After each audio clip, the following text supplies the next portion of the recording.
આ વખતની સ્થાનિક સ્વરાજની ચૂંટણીમાં આપણે જોયું કે આદિવાસી વિસ્તાર અને એમાં પણ ખાસ કરીને છોટાઉદેપુરમાં આમ આદમી પાર્ટીએ ઘણી બધી બેઠકો છે એના ઉપર પોતાનો દબદબો છે તે જાળવી રાખ્યો અને ક્યાંક આ વખતે આમ આદમી પાર્ટીને બીજી બેઠકો છે એ પણ મળી છે। એની સાથે ક્યાંક એવું પણ કહેવામાં આવ્યું કે ચૈતર વસાવા જે રીતના કામ કરી રહ્યા છે એનો જ ફાયદો ક્યાંક આ વખતે આપને મળ્યો છે। ત્યારે હવે આ જેટલા પણ તાલુકા પંચાયત અને જિલ્લા પંચાયત લડેલા જે સભ્યો હતા એ દરેક લોકોની સાથે એક સંકલન મીટિંગ કરવામાં આવી હતી। સંકલન મીટિંગની અંદર ખાસ કરીને રાધિકા રાઠવા સહિતના આમ આદમી પાર્ટીના જે નેતાઓ છે એ દરેક લોકો હાજર રહ્યા હતા। આ મીટિંગની અંદર શું ચર્ચાઓ થઈ છે તેની વાત આ વિડીયોમાં। નમસ્કાર, હું હંસિની અને તમે જોઈ રહ્યા છો નિર્ભય ન્યૂઝ। સ્થાનિક સ્વરાજના ચૂંટણીના સમયે આમ તો ડેડિયાપાડાના જે ધારાસભ્ય ચૈતર વસાવા છે એમને શરતી જામીન મળ્યા છે એટલા માટે તેઓ ડેડિયાપાડામાં જઈ શકતા નથી, પણ એમને ક્યાંક આ દરેક વાતની જે કહી શકાય કે આફતને અવસરમાં ફેરવી હતી ને આસપાસના વિસ્તારો છે ત્યાંથી તેમને પોતાના પ્રચાર પ્રસાર ચાલુ રાખ્યા હતા ને આ વખતની ચૂંટણીમાં ક્યાંક તેના પરિણામો છે તે જોવા પણ મળ્યા હતા। પણ હવે વાત કરવામાં આવે આખી આ મીટિંગને લઈને તો છોટાઉદેપુર વિધાનસભામાં આવતી તાલુકા પંચાયત અને જિલ્લા પંચાયતના લડેલા તમામ ઉમેદવારો સાથે આખી સંકલનની બેઠક યોજાઈ હતી। આ બેઠકમાં નિરંજન વસાવા, રાધિકા રાઠવા, તેની સાથે જે બીજા વિનુ રાઠવા સહિતના આમ આદમી પાર્ટીના જેટલા પણ આગેવાનો છે એ દરેક લોકો હાજર રહ્યા હતા અને ખાસ કરીને આની અંદર 2027ની રણનીતિ બાબતે પણ ચર્ચા કરવામાં આવી હતી અને દરેક જેટલા પણ ઉમેદવારો છે એ લોકોને સન્માનપત્ર પણ આપવામાં આવ્યું હતું અને 2027માં હવે કેવી રીતે આપણે આગળ વધવાનું છે, આમ આદમી પાર્ટી કેવી રીતે વધારે મજબૂત બનશે એવી વાત આ સંકલન સમિતિની જે આખી રીટેક આ સંકલન બેઠક મળી હતી એની અંદર ચર્ચા કરવામાં આવી હતી। એટલે જે રીતે આમ આદમી પાર્ટીના જેટલા પણ લોકો છે, જે લોકો જિલ્લા પંચાયત લડ્યા હતા, તાલુકા પંચાયત લડ્યા હતા, એ દરેક લોકોને ભેગા કરવામાં આવ્યા હતા અને તે લોકોની સાથે 2027ની રણનીતિને લઈને આ ચર્ચાઓ પણ થઈ હતી। જોકે જે રીતે મેં આગળ પણ વાત કરી એ રીતે આ વખતે આદિવાસી વિસ્તારના જે પરિણામો છે તે ખૂબ જ અલગ આવ્યા હતા, કારણ કે ક્યાંક ભારતીય જનતા પાર્ટીએ જે રીતે આદિવાસી વિસ્તારમાં મહેનત કરી હતી એના પરિણામ તેમને ન મળ્યા। એ બાદ આપણે જોયું કે મનસુખ વસાવા દ્વારા પણ આ મામલે ઘણા બધા એવા નિવેદનો આપવામાં આવ્યા છે કેમ એ જગ્યાએ ભારતીય જનતા પાર્ટીને બેઠકો નથી મળી એને લઈને પણ ક્યાંક ને ક્યાંક મનસુખ વસાવા છેલ્લા ઘણા સમયથી બોલતા આવ્યા છે। એમના દ્વારા ભાજપ ઉપર પણ જે રીતે આક્ષેપો મૂકવામાં આવ્યા છે, એ બાદ વાત કરવામાં આવે વહીવટી તંત્ર સંગઠન ઉપર પણ આક્ષેપો મૂકવામાં આવ્યા છે, પણ એની જ સામે જે આ લડેલા ઉમેદવારો છે એ લોકોની સાથે આખી આ જે બેઠક થઈ હતી એ બેઠકના દ્રશ્યો ઉપર નજર કરીએ, શું કહેવામાં આવ્યું હતું એ દરેક દ્રશ્યો ઉપર નજર કરીએ।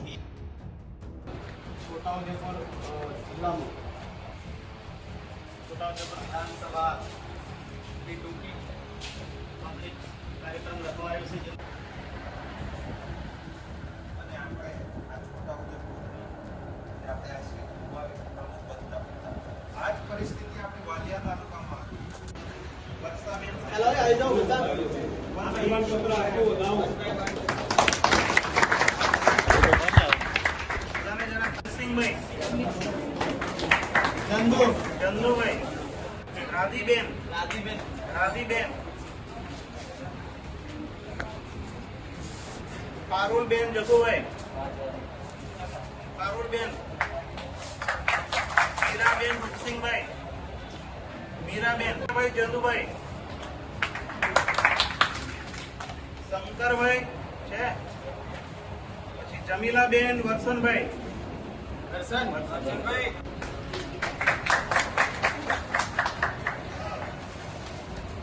રશ્મિકાબેન, નંદુભાઈ, રશ્મિકાબેન,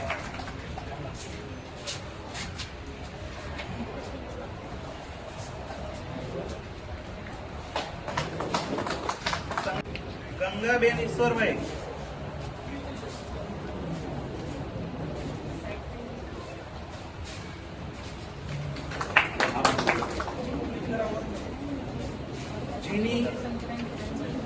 જીનિયાભાઈ, ભલિયાભાઈ,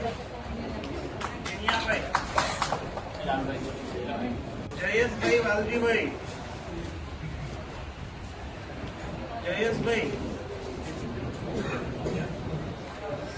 રમણભાઈ, દલિયાભાઈ, બાવાભાઈ,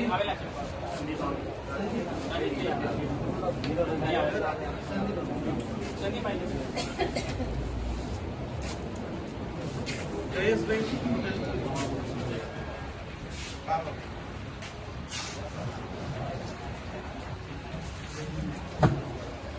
દેવલાભાઈ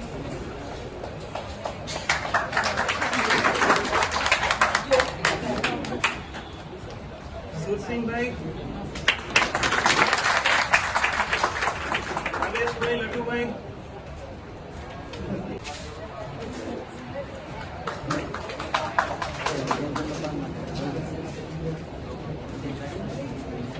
પોપટભાઈ કેશવભાઈ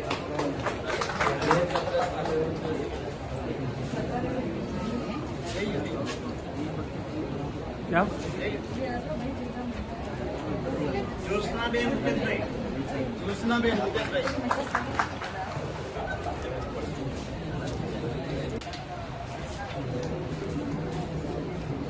શૈલેષભાઈ કંચનભાઈ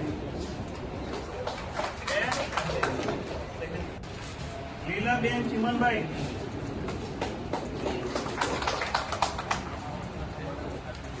દુર્ગાબેન નવલસિંહ નિમિષાબેન સંજયભાઈ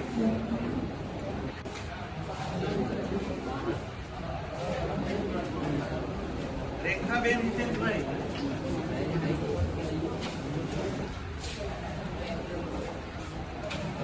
રમેશભાઈ બાબુભાઈ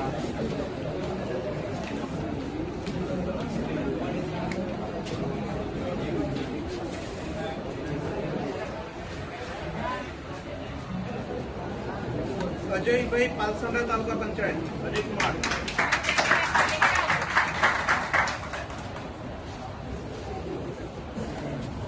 ગુરુજીભાઈ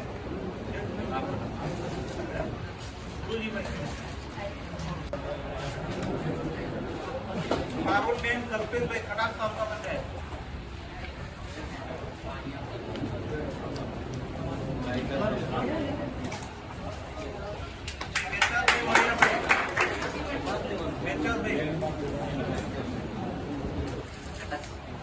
સુરેખાબેન મુકેશભાઈ ગોરખંડા તાલુકા પંચાયત સુરેખાબેન મુકેશભાઈ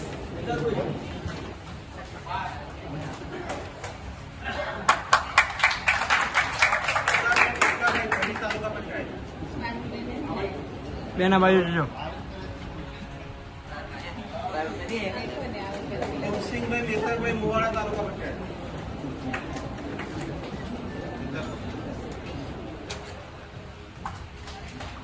ઈટવાડા તાલુકા પંચાયત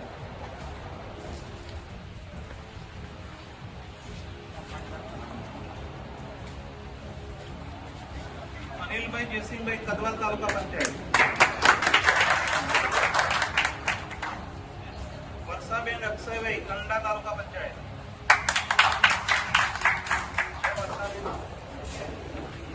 જ્યોતિકાબેન વનરાજસિંહ ગઢ તાલુકા પંચાયત જાંબા તાલુકા પંચાયત ભાઈ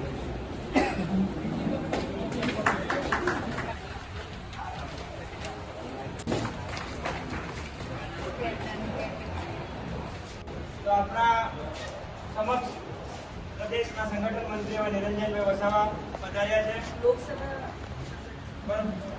ભરૂચ અને છોટાઉદેપુર લોકસભા વિસ્તારના પ્રદેશના સંગઠન મંત્રી પધાર્યા છે. સાથે દિલ્હી ટીમના ચંદ્રેશજી પધાર્યા છે.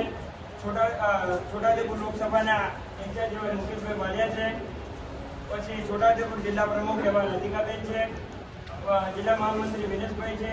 છોટાઉદેપુર વિધાનસભા પ્રભારી એવા વિનોભાઈ તથા અનેક હોદ્દેદારો આપણી સમક્ષ છે. તમે પણ તાલુકા પંચાયત અને જિલ્લા પંચાયતના ચૂંટાયેલા સદસ્ય છો. તો આજે સન્માન સમારોહની જે એક બેઠક છે એમાં આવ્યા છે તેમનું આપણે સ્વાગત કરાવી દઈએ.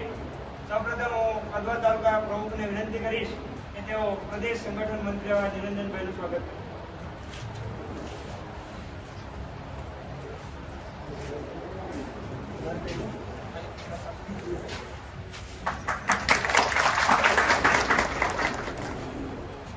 ત્યારબાદ રમેશ કાકા આપણા બિલપુર તાલુકા પંચાયતના સદસ્ય છે તેઓને વિનંતી કરીશ કે તેઓ દિલ્હીથી પધારેલ ચંદ્રેશજીનું સ્વાગત કરે.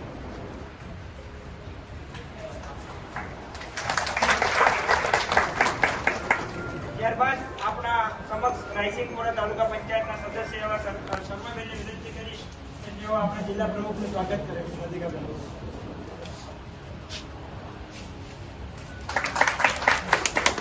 ત્યારબાદ જેતપુર તાલુકા પ્રમુખને વિનંતી કરીશ કે તેઓ આપણા લોકસભા ઇન્ચાર્જ એવા અંકિતભાઈ બાજાનું સ્વાગત કરે.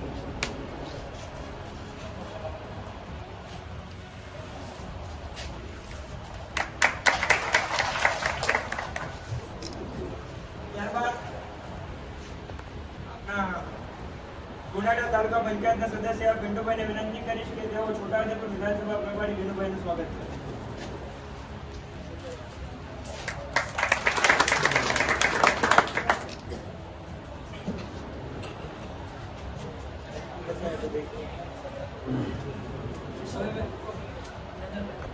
અને જે પાર્ટી માટે દિન રાત કામ કર્યું છે એમને બોડીમાં લેવામાં આવશે અને જેટલા પણ એ બધા તમે મળીને જે નામો આપશો એ નામો નક્કી એ બધા તમને બેસીને હવે આગળ શું ચર્ચા છે એ વિશે તમને વાત. ખૂબ સરસ. રાધિકાબેનને આપણે તાળીઓના ગડગડાટથી વધાવી લઈશું. કાર્યક્રમ પણ અત્યારે હાલમાં 2 દિવસ આગળ અમારી કોન્ફરન્સ ચાલી ત્યારે એક સક્રિય સદસ્ય અભિયાન ચાલી રહ્યું છે. એમાં 100 રૂપિયાની મેમ્બરશીપ છે અને ઓનલાઈન તમારી પર ગૂગલ એટલે જે રીતે અત્યારથી જ આમ આદમી પાર્ટી દ્વારા 2027ની તૈયારીઓ કરવામાં આવી રહી છે, એક તરફ આપણે જોતા આવ્યા છે કે ચૈતર વસાવા પણ અવારનવાર એવું જ કહેતા આવ્યા છે કે અમારો ટાર્ગેટ હવે 2027 છે. 2027માં વધારે ને વધારે બેઠકો આમ આદમી પાર્ટીને કેવી રીતે મળે એ જ વાતને લઈને તેમના દ્વારા અત્યારથી જ તૈયારીઓ છે તે શરૂ કરી દેવામાં આવી છે. આ વિષયને લઈને તમારો શું અભિપ્રાય છે અમને કમેન્ટ કરીને ચોક્કસથી જણાવજો. તેની સાથે અમારી ચેનલ નિર્ભય ન્યૂઝને લાઇક, શેર અને સબસ્ક્રાઇબ કરવાનું ભૂલશો નહીં. નમસ્કાર.